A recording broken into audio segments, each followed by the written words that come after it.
Bonsoir tout le monde. On se rencontre avec une nouvelle vidéo dans laquelle on va continuer euh, l'explicitation du détail du cours d'optique géométrique.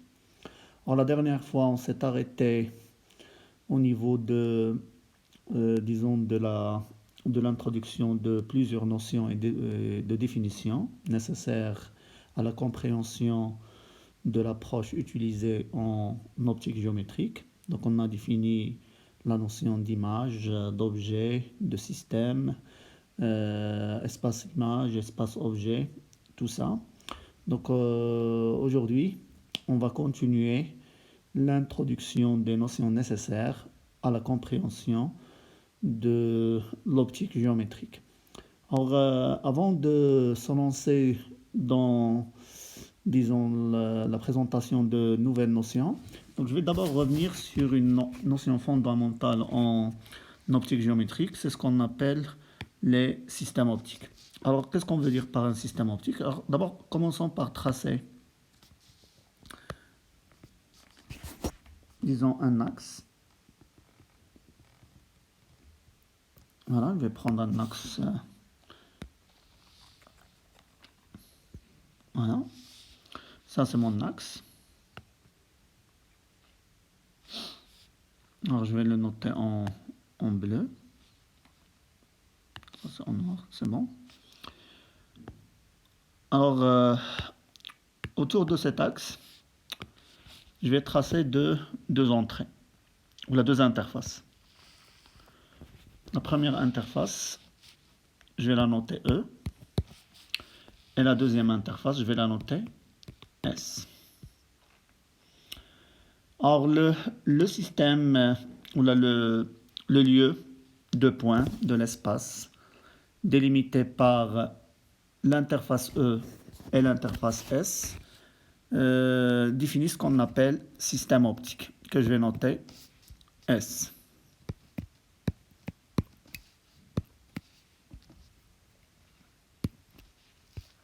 Donc ça, c'est un système optique. Alors, qu'est-ce qu'on veut dire par système optique?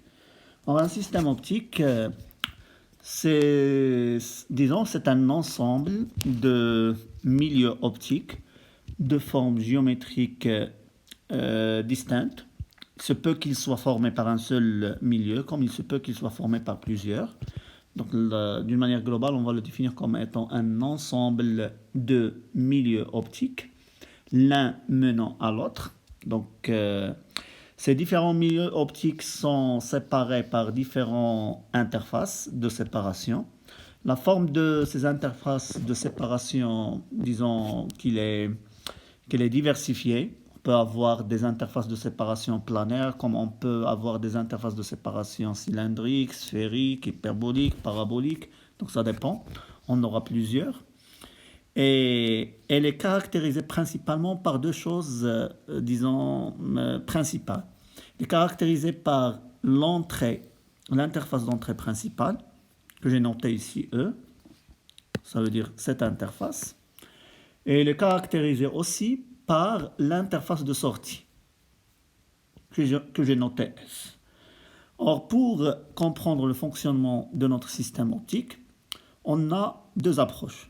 Soit on va essayer de suivre la trajectoire de la lumière lorsqu'elle arrive au niveau de notre système et voir comment elle se comporte à l'intérieur jusqu'à la sortie.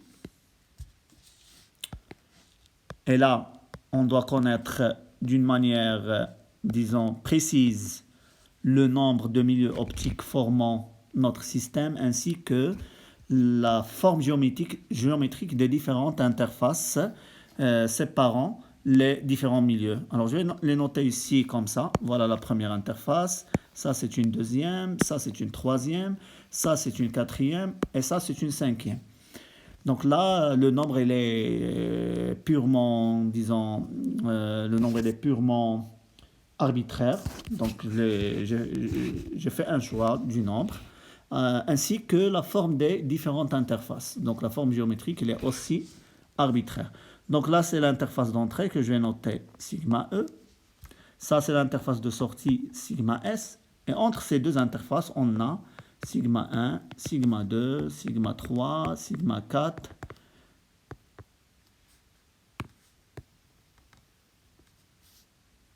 Ça, c'est sigma 4.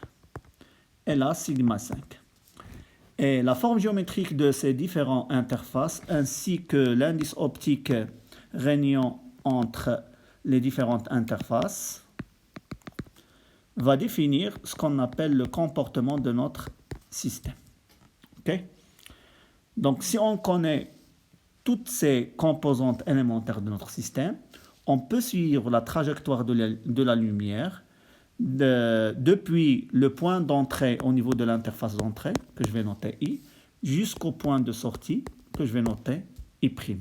Ça veut dire I le point d'incidence, I', le point d'émergence.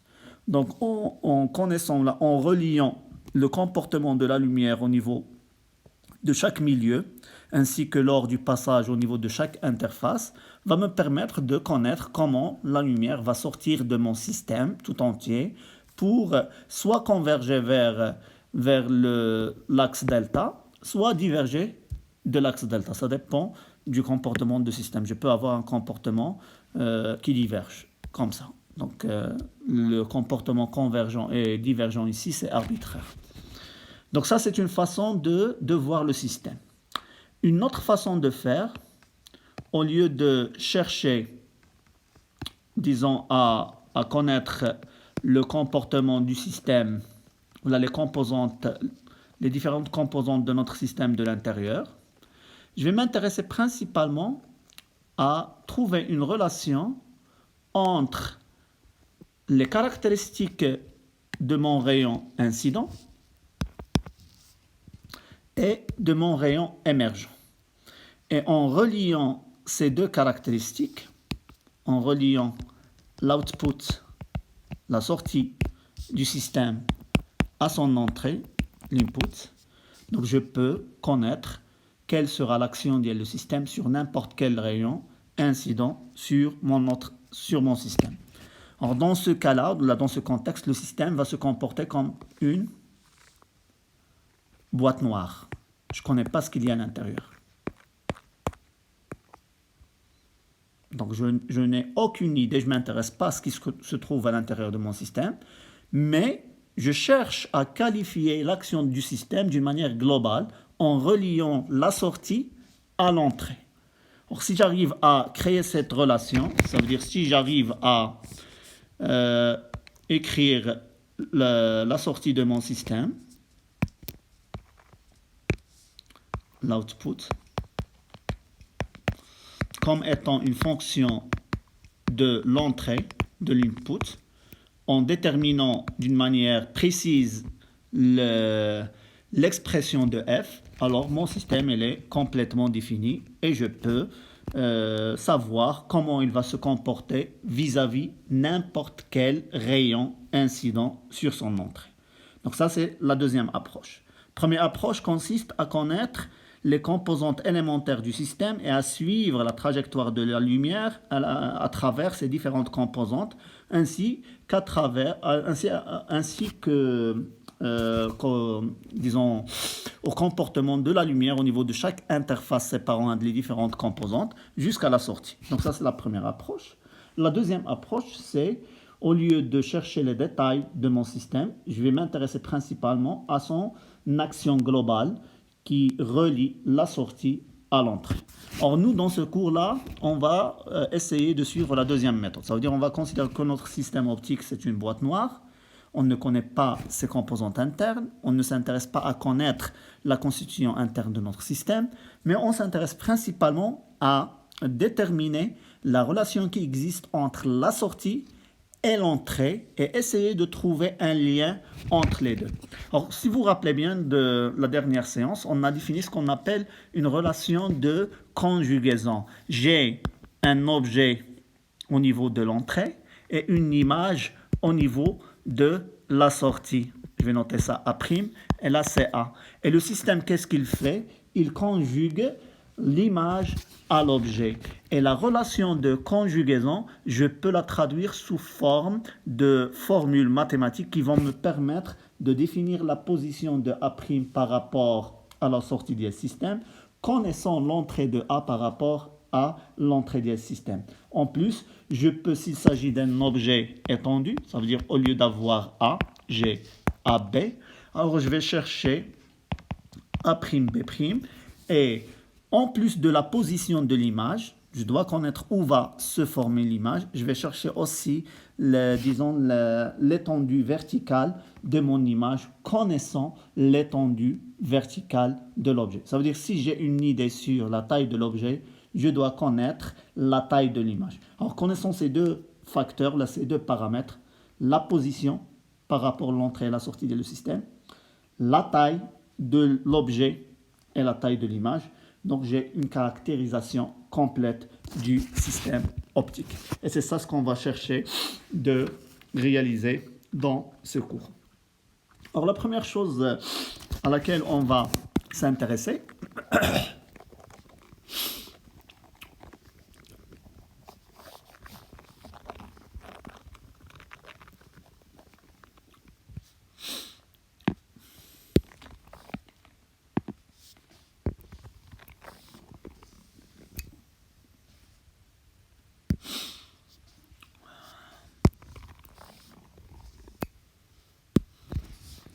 on va s'intéresser à éclaircir certaines définitions introduites dans le cours. Alors, on va commencer par la notion de stigmatisme. Alors, qu'est-ce qu'on veut dire par stigmatisme? Alors, je vais revenir sur mon système. Donc, je vais tracer l'axe delta. Après, je vais expliquer qu'est-ce qu'on veut dire, pourquoi on s'intéresse à l'axe delta. Et je représente mon système par ces deux interfaces. Ça veut dire l'interface d'entrée et l'interface de sortie. Voilà. Et ça, c'est le système optique S. Alors, si je considère un objet sur l'axe delta, un objet ponctuel sur l'axe delta qui va émettre un rayon lumineux avec une direction quelconque vers l'entrée de mon système. Alors, il va rencontrer l'interface d'entrée du système au point d'incidence I. Et disons qu'il va sortir du point I'.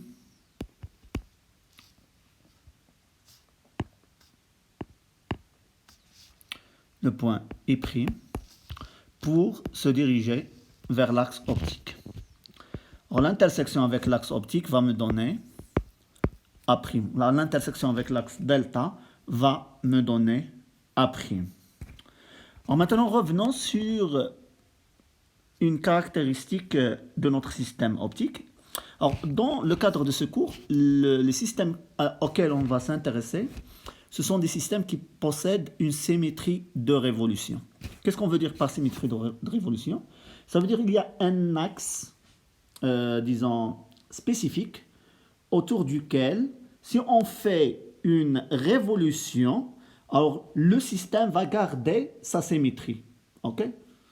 Donc, c'est un axe de symétrie du système. Prenons par exemple le cas le cylindre. Le cas le cylindre, alors si on prend l'axe qui passe par le centre les deux bases le cylindre, alors cet axe-là, c'est un axe de symétrie.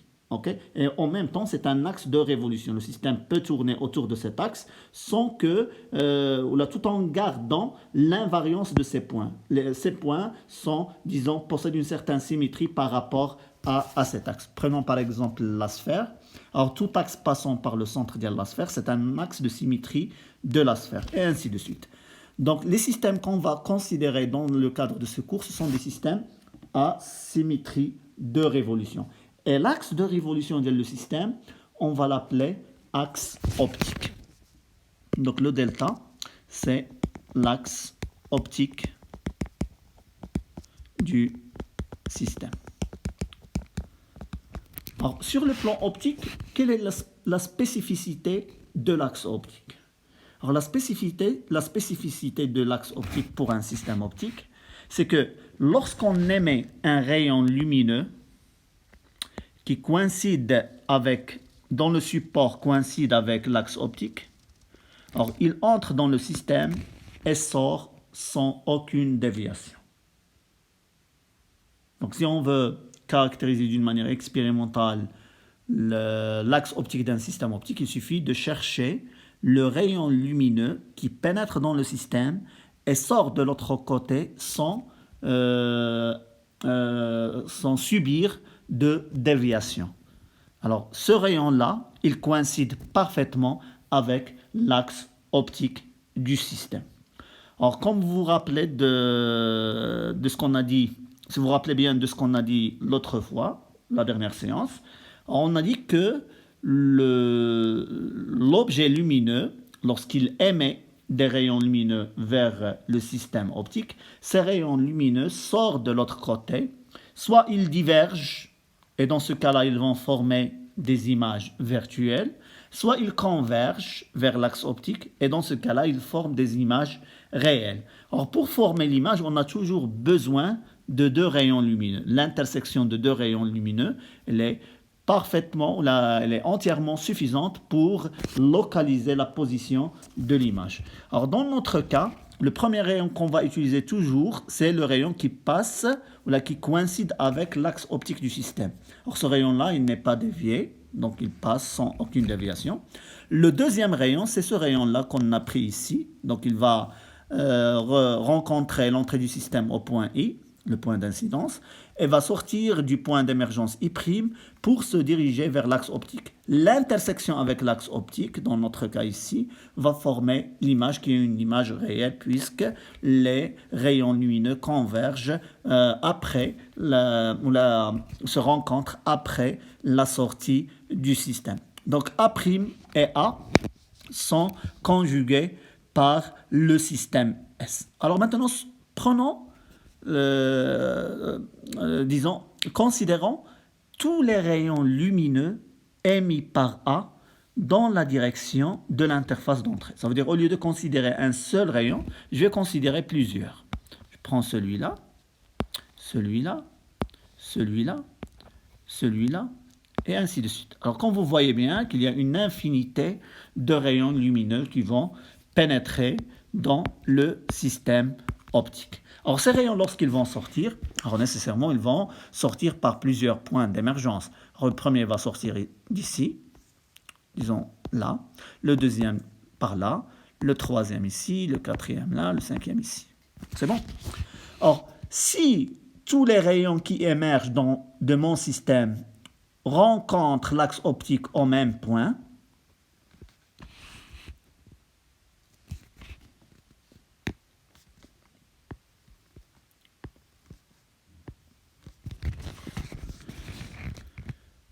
alors, dans ce cas-là, on parle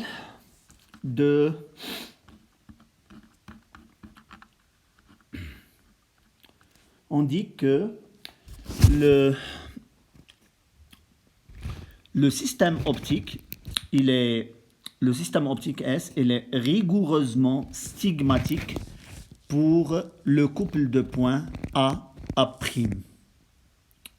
Ça veut dire que A et A' sont rigoureusement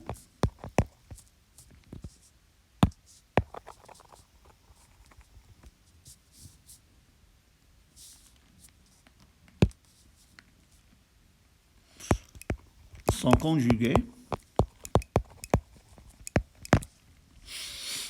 par un système, par le système S qui présente la propriété du stigmatisme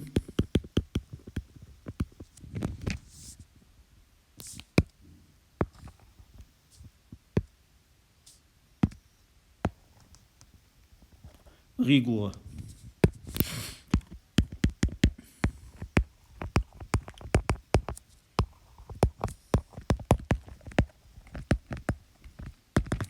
Voilà.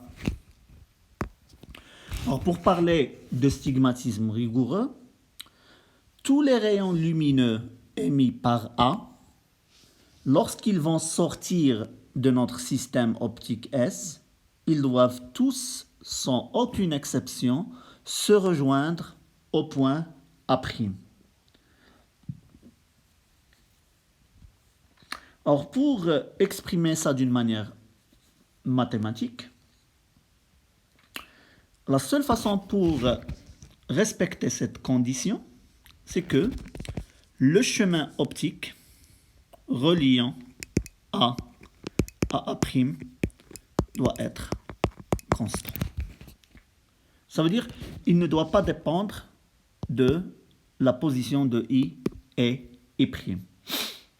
Pour chaque rayon émis par A en direction du système, vous voyez bien que le I et le I' changent de position sur l'interface d'entrée et l'interface de sortie. Alors pour avoir le stigmatisme rigoureux, le chemin optique reliant A à A' doit être indépendant de la position de I et I'. Alors si on veut écrire ça, alors supposons que le milieu optique qui règne au niveau de le milieu d'incidence, c'est N, et au niveau de le milieu d'émergence, c'est N'.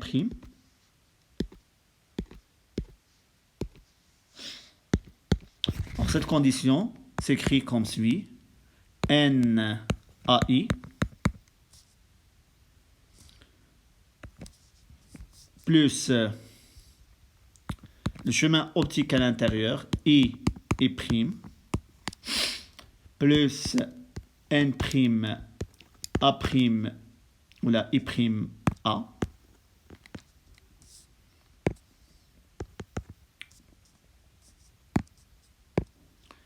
I prime A prime doit être constant.